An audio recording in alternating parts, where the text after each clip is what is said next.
We are here today to announce that the Justice Department has secured felony guilty pleas from the world's largest cryptocurrency exchange, Binance. Actually, it's Binance. Binance. Binance. Largest virtual. Binance. Binance. And let me be clear. It's Binance. Binance. Binance. Council has discussed crypto regulations and legislations at length, and we have come to the conclusion that instead of regulating, we are going to ape a fat bag each into laptop and pump it to over $1,300,000,000,000,000,000,000,000 market cap. Let's fucking go, crackheads.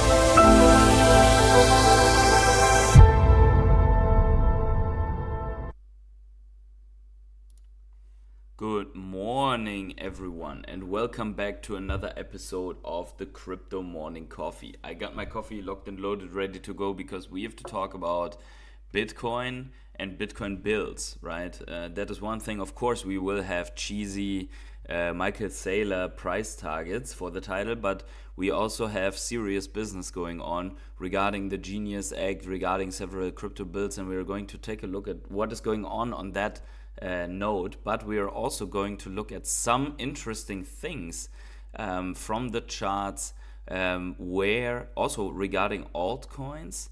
We are going to look at dormant wallets waking up. So there are a couple of interesting things here to stay tuned and watch it all the way through.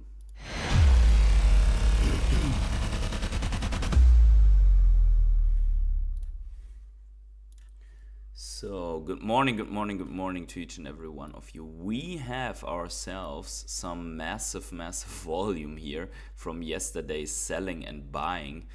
We see that the dip has been for now rather short, but I would say we are not through with it yet, even though we are a little bit green today and everyone gets bullish again. Maybe there is a little bit more downside as we failed to close the CME gap. As you see here, we did fail to close it. We just wicked down to it. Now the big question is, will we close it, or will we here go parabolic and leave some CME gaps open like in the other runs? That is absolutely possible. We have been breaking out of this flag pattern. We are not yet at our target, which is 135,000, but we are on a good way. And today there is some numbers coming in, not that relevant, but then once we get to the latter part of the month and into August, then there will be more core inflation. We did have some numbers, I think, a couple of days ago, but here really the swings I think have to do directly with for one, M2 money supply, but for the other with short-term news, right? So let's check this out. There is a rumor, and let's maybe keep this as a rumor because I couldn't find it anywhere else. But I think she is a congresswoman, personal account for Congresswoman Luna.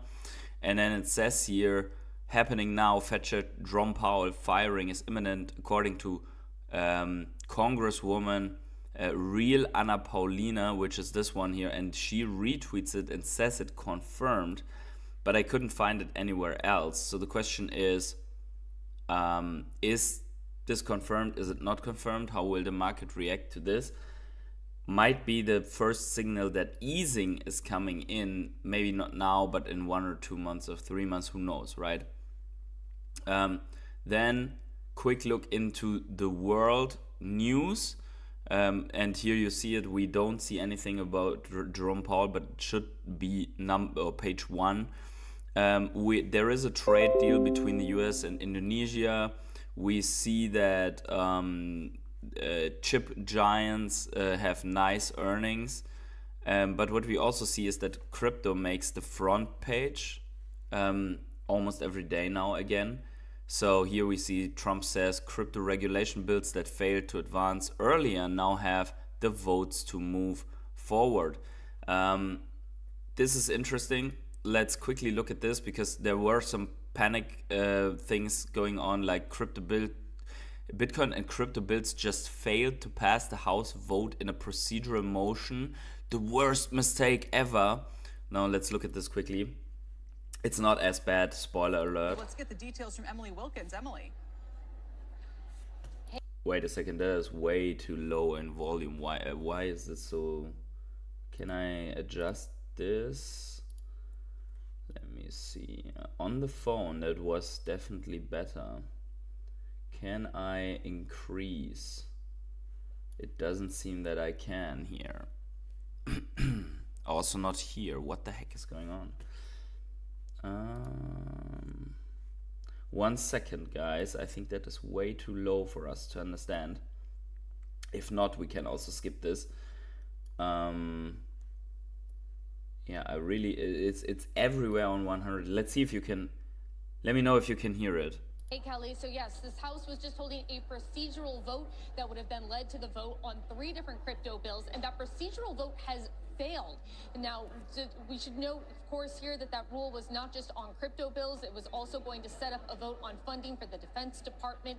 We're trying to learn a little bit more about why the bill went down, but this definitely puts a wrinkle into House Republicans' plan to have this crypto week where they were going to pass crypto bills. You have to get that process vote in place to actually move on to the other votes. One of the members who did vote against the process, Congresswoman Marjorie Taylor Greene, actually tweeted a bit this morning, voicing some of her concerns with the bill in relation to a central bank digital currency. She was concerned that the bills did not do enough to prevent that from being created by the U.S. government, saying that more oversight was needed. Of course, we'll be speaking with more of these lawmakers who voted against the bill to better understand their concerns, how many of them had to do with crypto versus defense. But again, this is a huge wrinkle. There were a lot of folks, crypto industry, lawmakers, who were expecting these bills to get done this. It's hard to hear. Also, your volume is low. What the heck? Really? That's crazy. Let me try to adjust some things here. Is my volume better now? Maybe that's too much, right? My volume should be better. Is it better now? I don't know, but on the desktop audio, I can't really do anything. So I hope we're good here. What is though the reason here is basically this, right? You have these. So the procedure was basically, hey, this anti-CBDC and this or CBDC surveillance state act was not part of the game here, right? So that is the reason why it failed in the procedures, but it's still now this is coming in and now it's probably going through, right? So this was only, let's say, a little bit of a scare here, also used to FUD a little bit in the market by many people, by some actors, but it should be there. Your volume is much better now. Thank you very much. That is good. Thanks for the feedback. And guys, if you enjoy this daily morning crypto streams, then please smash up the like button. I'm filtering through the mass posting on Twitter to find the most relevant and best things for you here, and also obviously other platforms. So if you share the love here and give some like for that would be great. Other than that, I do have one Michael Saylor for you, and I hope this is louder. I will try. If not, we go to something else. But here, let's listen to this. There'll be a drop or a significant drop that comes along. Have we moved past that because of the regulatory changes that have taken place? I think it'll remain volatile because it's a 24/7, 365 global asset. You can panic sell it on Saturday night. You can enthusiastically buy it on Sunday morning. That's a feature. Mm-hmm. That's not a bug. Yeah, you've lived through some of the swings, but do you think we won't see the downturns like we've seen in the past just because of the changes we've seen? I think it's going to surge through the roof, and then it's going to surge to 180 and crash to 140, and people will be freaking out about it again. But let me make this one analogy.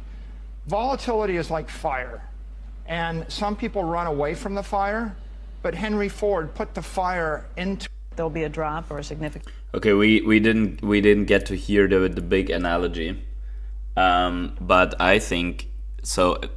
Everyone has targets up there, including Michael Saylor, right? And he is absolutely right. We will have if we go steeper here, we will have harder crashes, right? We saw it right now. We pumped to 123,000, and within a couple of hours we fell back to all the way to 117,000. $6,000 per coin swing in a couple of hours, right? And it's massive money that is being moved in this market, right? I think that is more relevant than these exact numbers, right?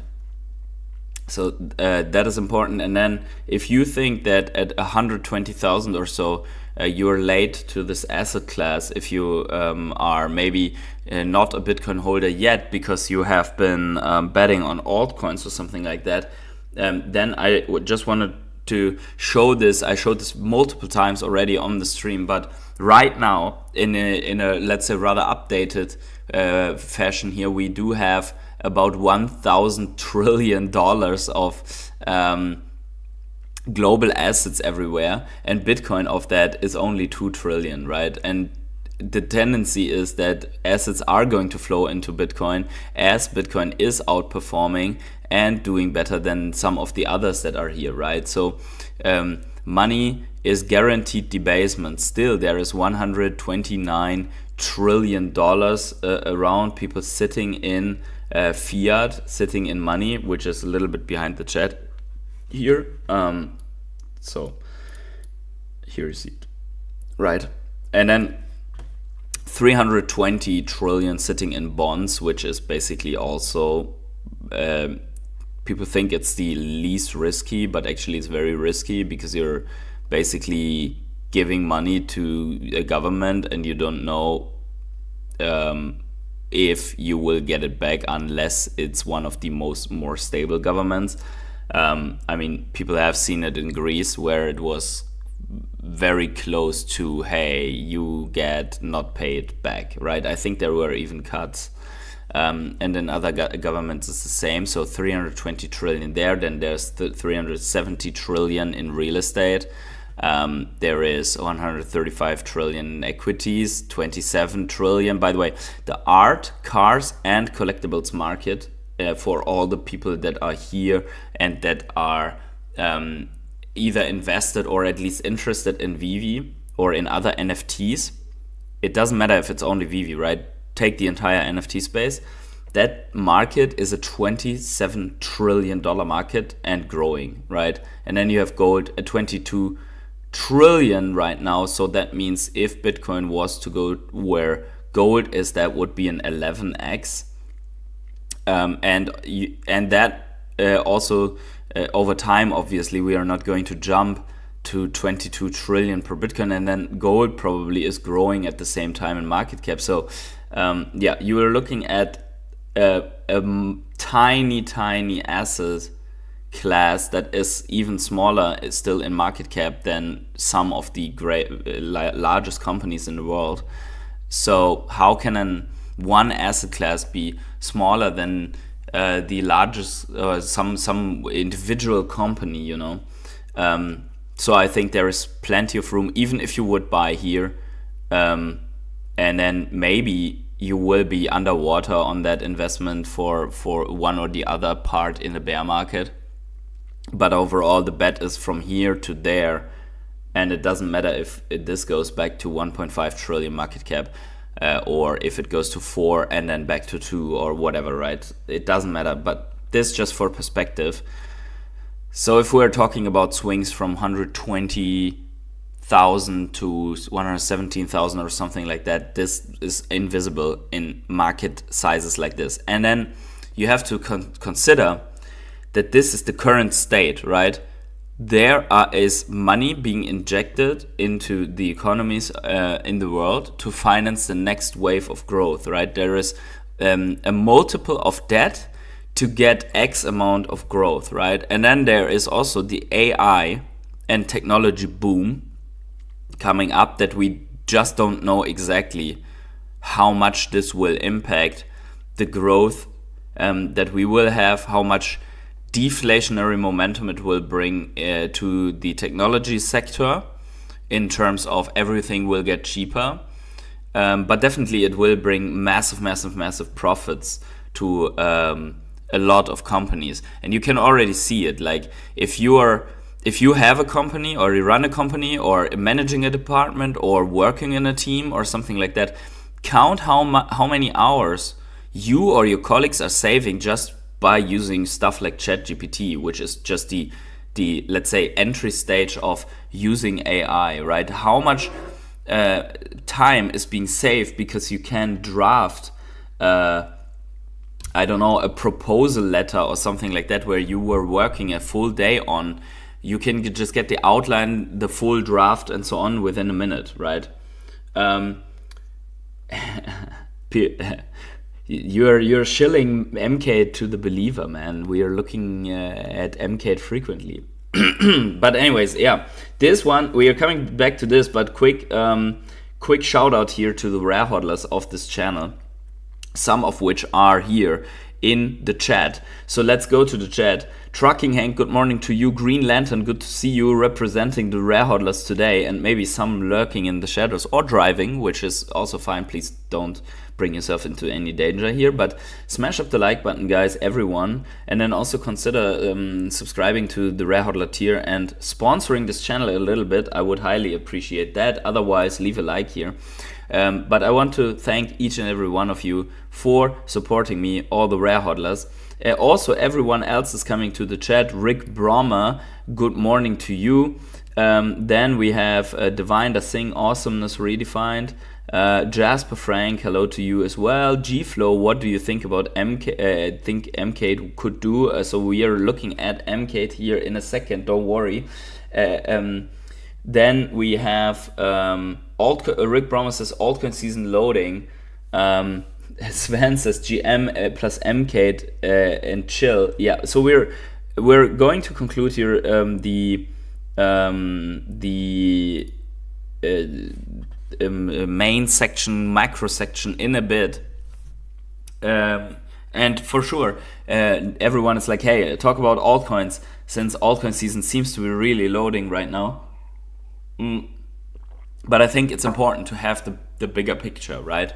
I wanted to show something to you regarding Bitcoin, right? We are always looking at this and at this setup with the all-time highs here, right? So taking out everything. I mean, this is the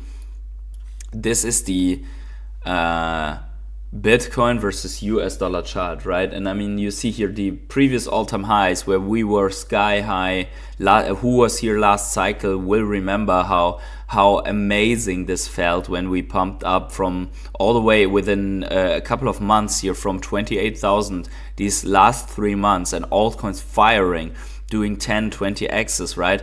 This last bit of 3 months, that was absolutely nuts, absolutely insane. And then also this phase here when we came back after this 50% tumble and altcoins fired once more and NFTs went on tear, right? Everyone remembers it. So we are already on the dollar out here. But what I wanted to show you is look at the chart on the same chart but other currency. Look at the same chart against the euro. What do you notice? It's something that is absolutely mind-boggling, right? Because on the euro, we didn't break out yet from the December/January all-time high. Whereas, and let's put them side by side here, right? We are already past all-time high quite some time, and we already are past the December high, so we are 70% up here from that all-time high, and from the December January high we are already up as well, right? We are at new all-time highs, but on the euro chart we are not.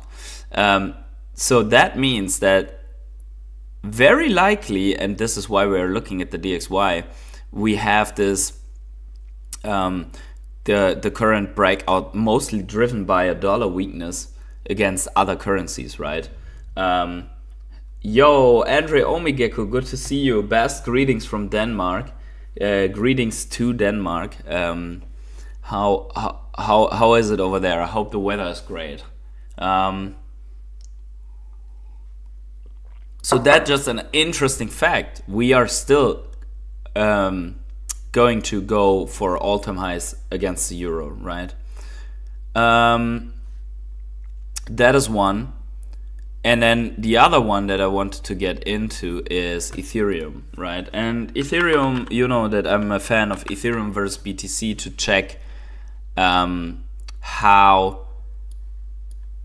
we are doing. And we are now really getting, we can get excited because this is where we are right now. So we were in this bear market, right?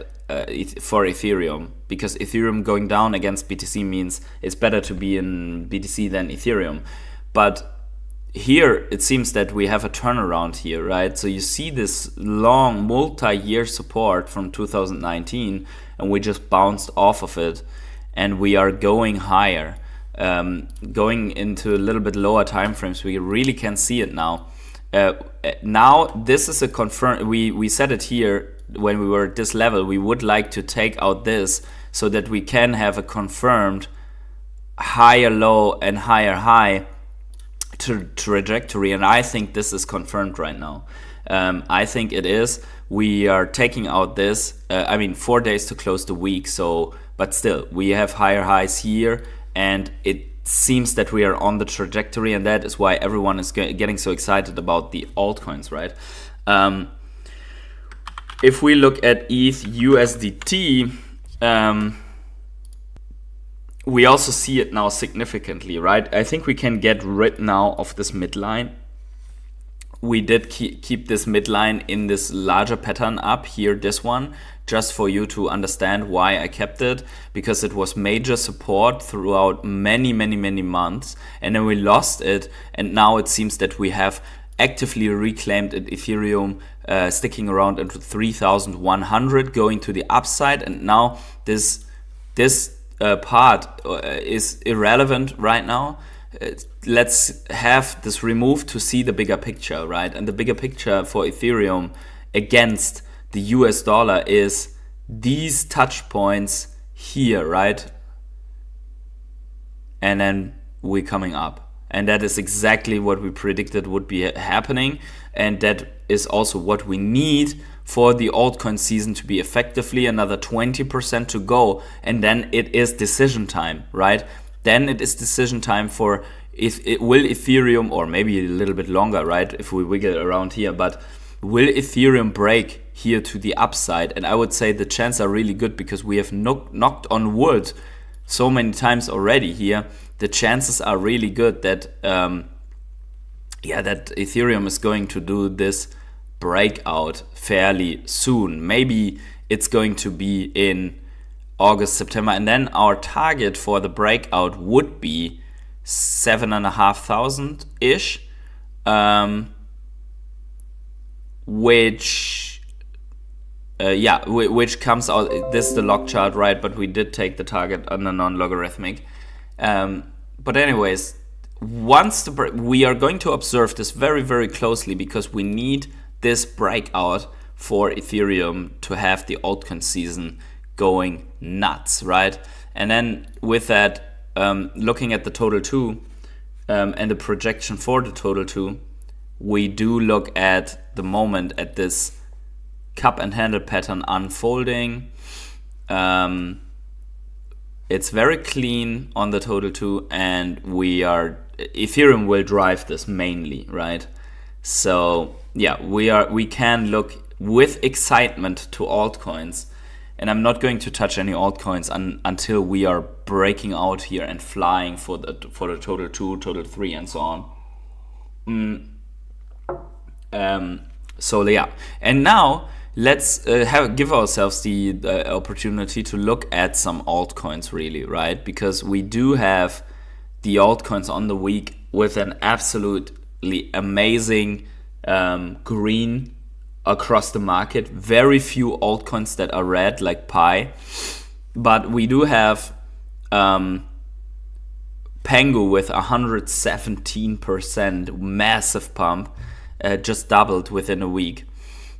We do have Algo 53%. We do have Injective Sand, Say, BitTensor, Bonk, everything's pumping. HBAR, XLM here 75%. So I hope your altcoin bags are looking nice on the month. We even have Pengu 211%, 3x on the month. Say double on the month. Bonk double on the month. XLM almost double on the month. Crazy. So we do have already some excitement. On the day, we are slightly green, which is good, right? How does it look for the Bitcoin dominance in that sense? Well, we're still falling, and that is, that shows that altcoins held strong through the dip, which is something that I found also amazing. Because usually when we dipped for Bitcoin, right, when we had the dips here, we got completely destroyed on the altcoin side. And this seems to be a little bit less the case right now.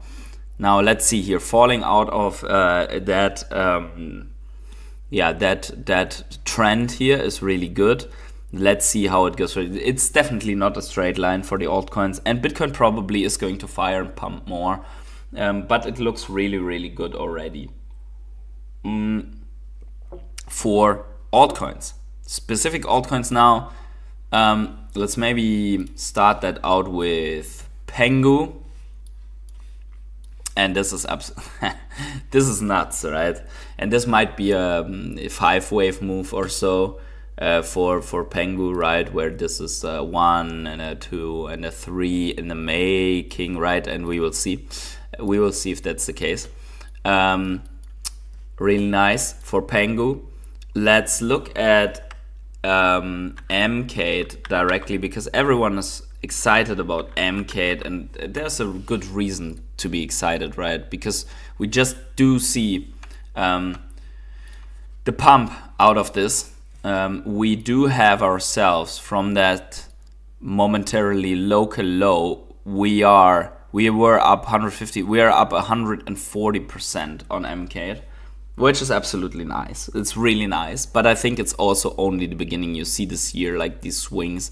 We did not really take out this downtrend yet, right? It's somewhat like this. So we are really looking for the breakout here for MCATE, and that could be happening right soon. Or we take another round here on MCATE. We don't know yet. Overall, I would say MCATE is still in this massive accumulation range, and this is just the mid section, right, where we are right now. So there is still, just to complete or go back to the highs of this accumulation range, there's another 180% to go. So MCATE really is killing it, and the fundamentals and everything that they are doing, building and so on, the community building, their presence on X, everything, it's really great. So I'm extremely bullish on MCATE. I think it's a great pick for the bull run, and I think it's something that this is, in my opinion, one of the coins that has 100x potential, even from here, right? If we look at MCATE, we are at $29.7 million market cap. So a 10x would be 300 million, and then 100x would be 3 billion, right? Is that possible? It's possible. It doesn't have to happen, but it's possible, right? So 100x is definitely in the realm of possibility here. Although we've doubled within a week or so, right? We are up 118% on the year. So we've really just we don't have any, like, this is also a thing, like MCATE so far has a nice trading volume, by the way, but doesn't really have so all the exchange listings still to come for MCATE, right? Everything is set for that. The bargain Bitcoin bear markets of the past have passed. Why? I mean, there were so many bargains in the altcoin space and so on. So We will see if Bitcoin goes back to levels where you can easier acquire still nice bags of Bitcoin, right? Right now, of course, $120,000 is not what everyone has in their pocket to just buy a full Bitcoin.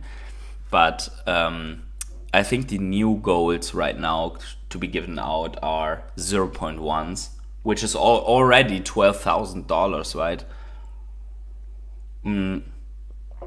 But yeah, I think for Bitcoin, since Bitcoin has progressed so much in this cycle, I mean, we are in a bull run for Bitcoin since November 20, or it's December 22. So we are 3 years almost in a bull run for Bitcoin.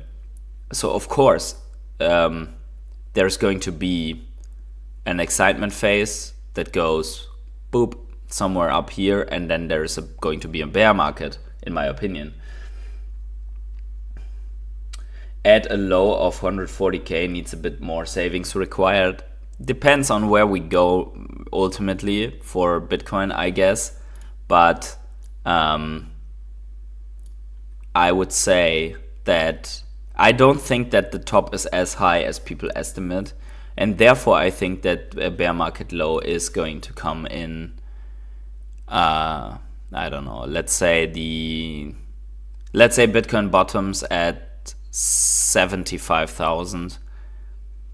That's then depending on how much you already have and where you want to be, but saving up $7,500 until in a year or so when this happens, or in a year and a half, going back to 75,000 should be possible to then acquire about 0.1 or maybe 0.2 or maybe 0.3 of a Bitcoin, right?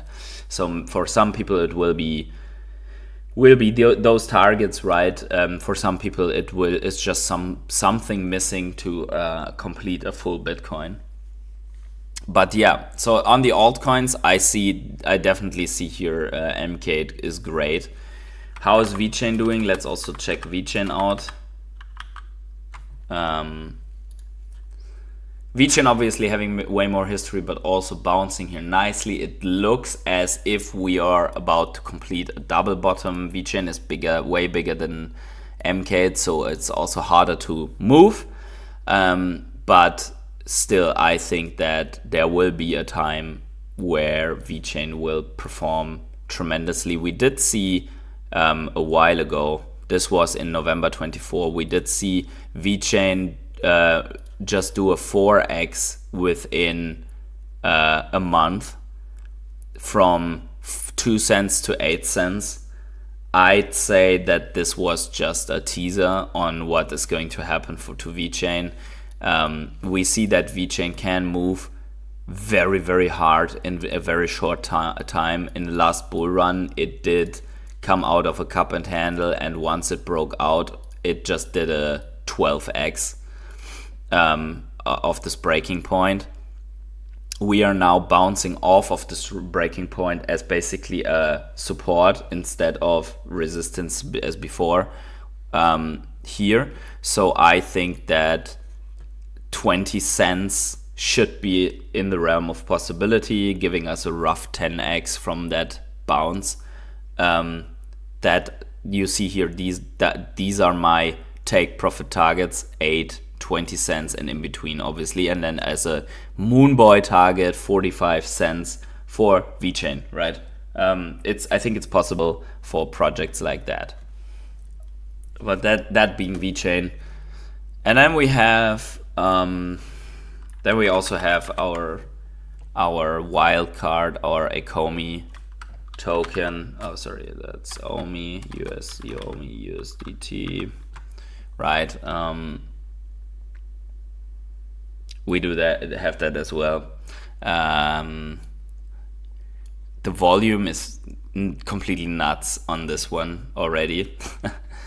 Never have we seen that type of volume, and it closed green, which makes me already a little bit more happy.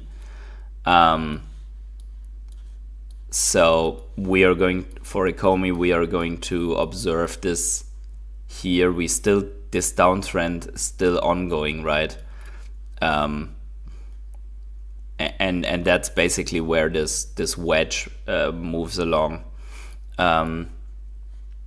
We did not see any like more macro trend reversal in that sense, but let's see how it develops, right?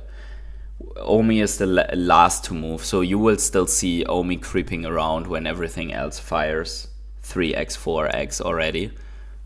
So we need to be mentally prepared for that. And then we don't know when the seller exhaustion is kicking in, when the whales are going to release Omi here from, let's say, from that problematic zone. Let's just hope that this bottoms here, but we will observe, right, for Omi. All eyes are on Bitcoin. Let's check quickly the Google search trends here. Let's quickly update this just to be able to see this, the real values here. Yeah, that's what I thought. So, okay, it was updated. So Bitcoin is at 35, Ethereum is at 5 on this Google search trends, which you see here. So the moment that we move here, we are going to get massive retail attention, I think. Big VeVe announcement next Thursday. Sounds great. Is there anything, let's check it out. Is there anything crazy? Because like NFT, no attention at all. NFTs will take more time to get any attention.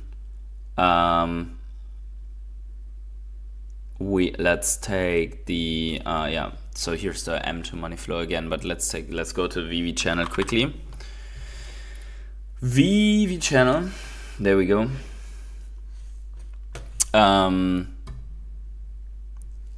New Marvel comics coming out. New guy on, oh, Wes did hit level 100. Crazy. Okay. Nice. Is that's our Wes, right? The yeah, that's him. Crazy.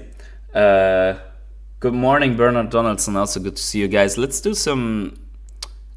check this out here, and let's do some Q&A or so. Like, what do you guys think about this? Like, is altcoin season on? How are you positioned? Are you still on VeVe and so on, right? So let's talk about it. Ooh, this cover looks nice, really nice. Strange Tales. That looks awesome. What else do we have? Oh, that's the ultra rare cover. Wow. I think VeVe should promote a little bit more the VeVe exclusive covers.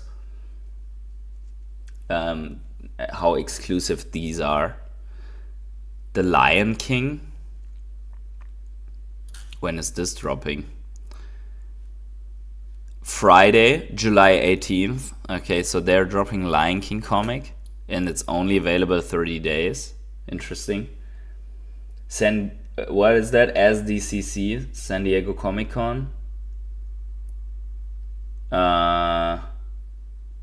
Hit the likes. Yeah, guys, smash up the like button here for absolutely Wednesday chill stream. We are somewhere in the middle of the week, right? So today is going to be the mid of the week, and then it's easier. Just let me get the VeVe Immuter Scan site up here for you guys. That's why I went out of the screen.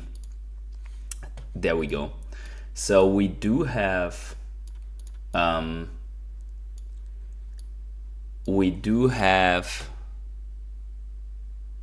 VeVe's numbers here at 66497, where the behind the digits, so to say, like in the hundreds is the relevant number. So in July we went from 458 to 497. So we did pack on 40 members and then down 2, which is okay.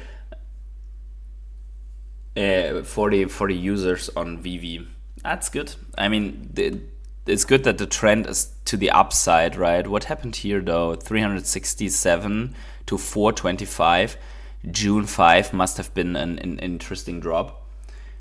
So yeah, for VeVe, I think it's good always to go to events, attract new fan bases, so that they are operating on VeVe, then the burn mechanics and so on. Can you look at DGB? Is that, one second, DGB for DigiByte? Okay. Yes, sure. We can look at it. DigiByte. This is an older coin, right? I think this must have been this is around since longer. Let's check it out. DigiByte USDT on Binance. Okay. Let's put this into higher time frames. And I think that, okay. Is there a chart with longer history than that? Would be interesting. Let's see if Gate.io has more. No. Binance, Bybit, OKX maybe. Oh yeah, OKX has more history. So this is so DigiByte in fact was around longer. And what we see, or what comes to my eye first, is this massive support range here, where this thing that just doesn't fall through. But also it hasn't really pumped at all, like not much. Let's say, how much was this? This was the December pump. Yeah, 300%, not too shabby. Actually, that's pretty good. It seems to find a higher low here. Is that the coin that you want to look at? That's a question, right? But yeah. So this is your support to get through. Your overhead resistance to get through. What's the move from here to there? Just to back test here one more time. Double, okay. It did go completely nuts in the last bull run. Now the question, I'm doing that all without looking anywhere at the health of this project, right? But they did 7,000% after the C crisis crash, and it's an early pumper, yeah, because that was where Bitcoin went up. So then the question would be, let's go to CoinGecko quickly. If they are they? So what's their Twitter? Let's look at that. So DigiByte, 234,000 followers. They are active and alive. Seems alright, right? So grassroots multi-consensus UTXO blockchain developed, supported and maintained by global volunteers. Launched 2014. Yeah, I mean, maybe not the most appealing project, but nonetheless, I mean, in an alt season, this thing also will go up for sure. Will it do a 5x? Maybe, right? I don't know. The market cap is only 159 million. So a 10x to 1.5 billion is possible if they have something nice in the pockets to share as news. Things can pump easily, but they are underperforming hard on the year, which a lot of coins are, right? and especially Ecomy, like who am I to say, right? With looking at Ecomy every day, 9% would still be good on Ecomy. But yeah, Rickard Brommer says, for altcoin season, I take off leverage from Bitcoin and MSTR. Add Solana with leverage, altcoin index, ETP, and a few coins. That's good. Solana, I mean, I personally, I'm not using leverage. I go spot all the way. I just buy them, hold them, and then at some point offload, right?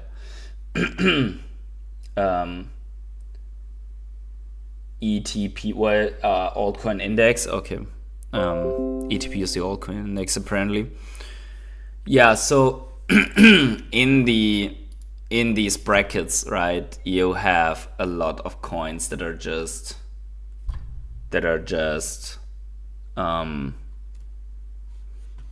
you have to be in the project. You see, like, you can look at a project and it's like, okay, let's take one of these, right? Deep book. What the fuck is deep book, right? 475 million, I don't know. So this is also why you should have, and I have way too many coins, right? But I think if there's one lesson to be learned is to have like your 5 selected coins and that's it. Whereas everyone's like, oh, you have to diversify, but in the end, you look like me at like 20 different coins, and I don't even know on some if they're still alive, if I should mitigate risk or something like that, right? And sure, if you get some coin via an airdrop because you just had a challenge, you retweet and so on, post your wallet address, someone sends you, I don't know, 1,000 of whatever token, it's fine, right? Then that's extra, that's a present, you don't have to monitor. But for where you really allocate serious money, I think you can't really handle following more than 5 projects unless you want to make it your full-time job, right? And then that's also fine.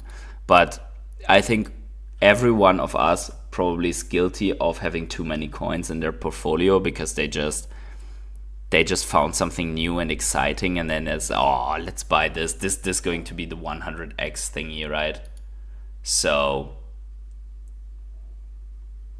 I think these things happen.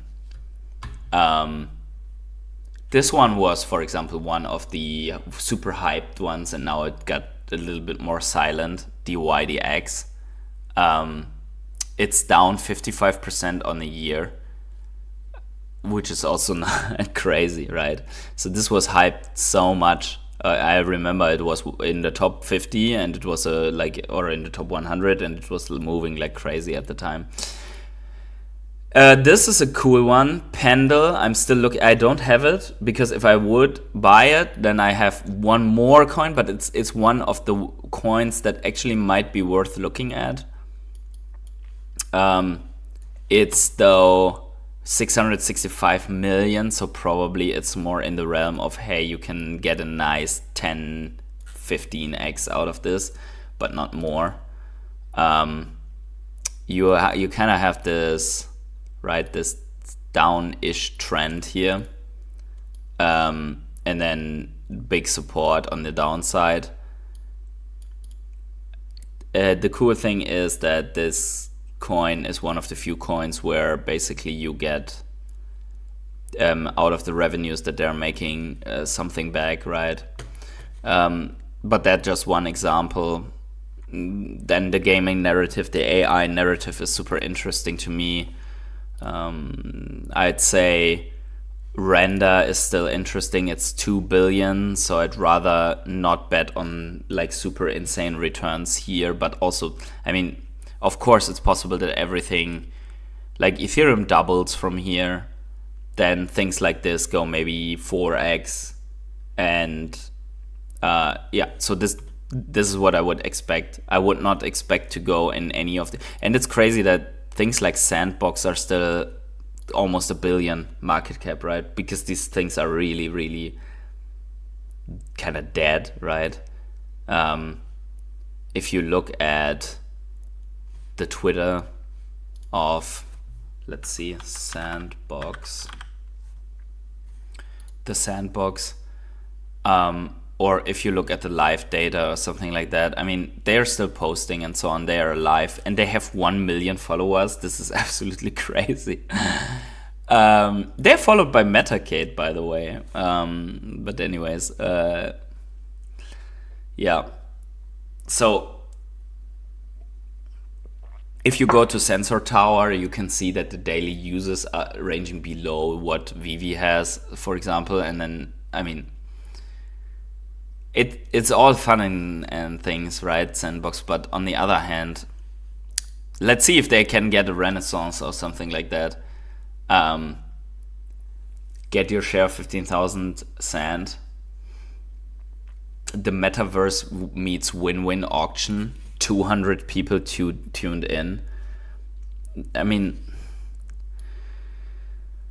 yeah, it's crazy. I don't know how this all comes back, but probably it will, right? When you least expect it, it's suddenly back again. So for some reason, there will be, the metaverse and this and that, like in the last bull run. And I mean, everyone is shitting on VeVeverse, but let's be honest. I mean, is like this like Ecomy being currency in VeVeverse and so on. Is this here what you see here?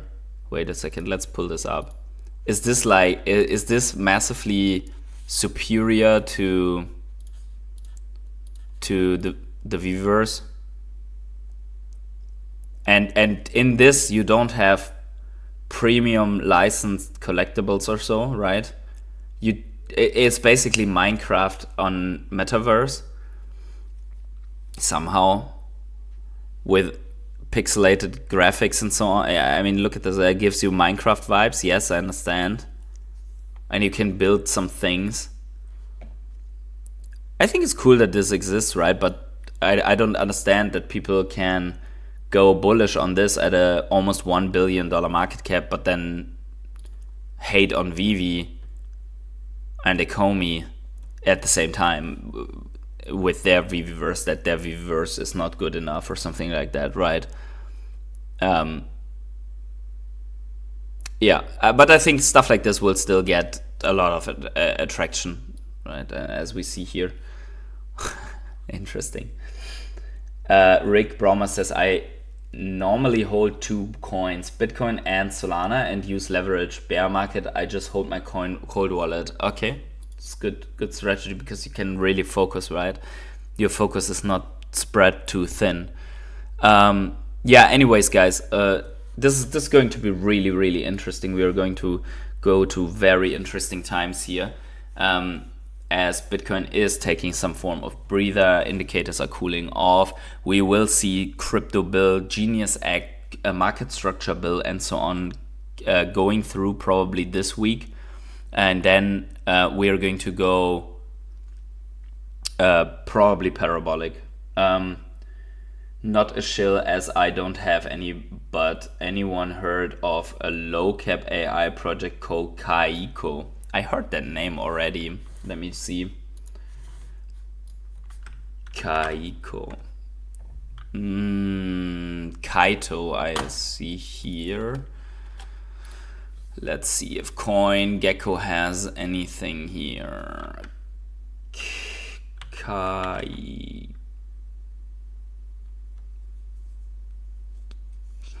Nope. Kaiko. This one. On Solana. That's it, right? Let's see what that is. Max. That came out like a month ago, it seems, or at least that's where it has chart. It's one of the coins in Solana. I don't know. Let's just check their Twitter, what that is. Powering the next phase of agent to human interaction. Okay. 35,000 followers. That's actually quite a bit. They are posting stuff. Fusion AI. There's been noise. Here's the signal. Okay. What happens when 40 million plus households receive the signal? The next evolution of... I mean, they're shilling it hard, right? But okay, legit. They're at least they are posting, yeah, in contrast to some other projects. But okay.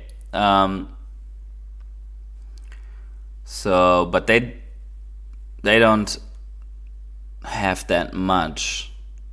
They have a website with .xyz. That's also funny. Yeah, anyways, good stuff. Guys, I will end it here, so make sure to smash up the like button, subscribe to the channel, notifications on, and wherever you are on the world, have yourselves a great morning, evening, day, night, or afternoon. I see you in the next video or live stream. Enjoy your days. Bye.